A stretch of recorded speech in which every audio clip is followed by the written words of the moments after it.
آیا میدونستید نون توست میتونه حاوی ترکیبات رادیواکتیو باشه؟ در نگاه اول نون توست تنها یک صبحانه ساده و خوش‌طعم به نظر میرسه. اما اگه میخواید بدونید که در ادامه چه اتفاقی میفته، لطفاً کانال و پیج ما رو سابسکرایب و فالو کنید که این کار شما دلگرمی خیلی بزرگی به ما میده تا پرقدرت به مسیرمون ادامه بدیم. ممنون از همیاری و همراهی شما. خب، در نگاه اول نون توست تنها یک صبحانه ساده و خوش‌طعم به نظر میرسه، اما در واقع ممکنه حاوی ماده‌ای باشه که دانشمندان آن را پتانسیل دار برای آسیب‌های ژنتیکی و سلولی میدونن. زمانی که مواد غذایی حاوی نشاسته مثل نون، سیب زمینی یا برخی شیرینی‌ها در دمای بالا پخته یا برشته میشن، ماده‌ای به نام آکریلامید در آنها تولید میشه.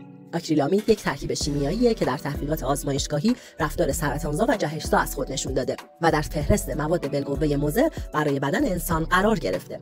اگرچه میزان آکریلامید در نان توست به طور معمول بسیار کمه و مصرف متعادل اون نگرانی ایجاد نمیکنه، اما مصرف مداوم و زیاد مواد غذایی بیش از حد برشته شده میتونه به مرور زمان خطرات احتمالی برای سلامتی به همراه داشته باشه.